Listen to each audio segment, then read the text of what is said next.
Chers amis, bonsoir. Il y a 10 jours, dans la vidéo 65, je mets le lien en description de cette vidéo, je vous avais parlé de ma consommation d'alcool passée qui me permettait de profiter pleinement de mon bien-être et de ma tranquillité d'esprit chèrement acquise. Le basculement dans la consommation régulière et excessive par rapport au seuil donné par l'OMS s'est opéré chez moi au moment où la recherche de l'effet euphorisant de l'alcool s'est substituée au plaisir gustatif. Car chez moi, au commencement, il n'y avait que le plaisir gustatif. Au départ, je buvais occasionnellement un verre seulement pour l'apprécier lors d'un bon repas. Mais insidieusement, ce plaisir s'atténua au fil du temps pour être remplacé par une quête presque quotidienne de sensations à satisfaire. Comme je buvais le soir, dès l'après-midi, je pensais déjà au verre, au pluriel, que j'allais consommer dans quelques heures. Je pensais à ces verres comme on pense à un plaisir qui nous attend le soir après une journée ennuyante ou éprouvante pour pleinement profiter de mon bien-être. Je pensais aussi à ces verres du soir dans un contentement de se retrouver seul avec moi-même sans être dérangé par qui que ce soit, dans un sentiment de jouir tranquillement de la vie en mettant à l'écart l'ennui et aussi dans la conviction que cette vie ne m'échappe pas. Et tout ceci grâce au décuplement des sensations positives que l'alcool m'apportait. Plaisir, illusion de tranquillité, contentement de se retrouver soi-même, sentiment de profiter pleinement de la vie et ceci sans s'ennuyer, conviction que ma vie ne m'échappe pas, tout ceci composait une configuration d'esprit à l'apparence saine, positive, raisonnable je dirais. Configuration d'esprit qui néanmoins m'incitait à boire. Le piège était la consommation d'alcool que cette quête d'esprit, à l'apparence innocente, induisait. En d'autres termes, chez moi, le basculement dans une consommation excessive s'est opéré au moment où je justifiais ma consommation par ces motifs paraissant raisonnables. Inconsciemment, je me persuadais du style « si je bois le soir, c'est parce que je me sens bien avec moi-même, c'est parce que j'aime me retrouver, il n'y a donc aucun mal à ça, etc.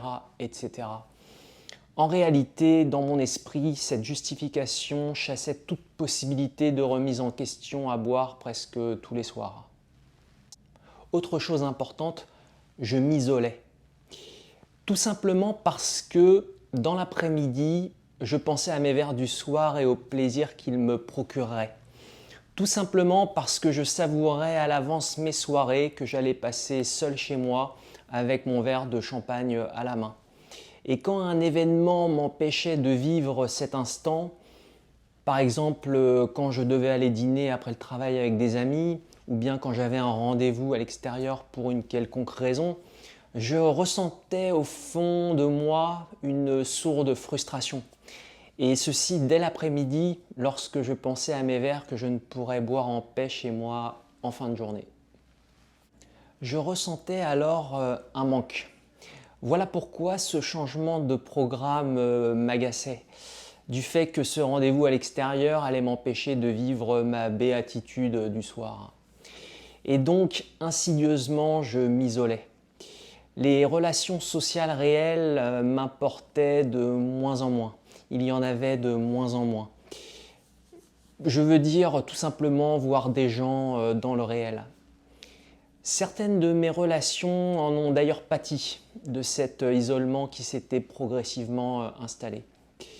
Voilà, c'était juste pour vous expliquer dans les grandes lignes comment mon isolement par ma consommation d'alcool s'opérait chez moi.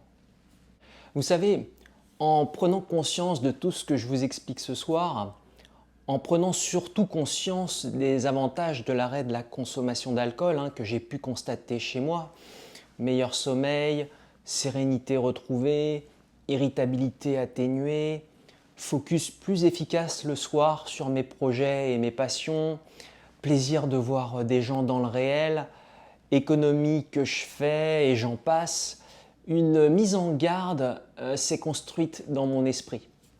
Ce que je veux dire par là, c'est que j'ai expérimenté par moi-même tous les bienfaits que m'a apporté l'arrêt de la consommation d'alcool. Et à mes yeux, le fait d'avoir constaté par moi-même tout le gain que cet arrêt a pu m'apporter, le souvenir de la véracité de cette constatation constituera une motivation de plus pour ne pas retomber à l'avenir dans une quête de l'effet euphorisant de l'alcool. Désormais, je pourrais me rappeler de tous ces avantages constatés chez moi pour ne pas retomber. Cette expérimentation des bienfaits est pour moi une réelle protection face à la boisson, en plus de mon écœurement de l'alcool que j'ai mentionné dans la vidéo 65. C'est pas quelque chose que j'ai seulement lu dans un bouquin ou entendu à la télé. Ces bienfaits, je les ai constatés par moi-même et intégrés dans ma conscience. Par ce biais, je me suis convaincu que ces avantages pèsent bien plus dans la balance que l'effet euphorisant que je recherchais auparavant. Je vous souhaite un excellent week-end et je vous dis à très bientôt sur la chaîne. Prenez soin de vous.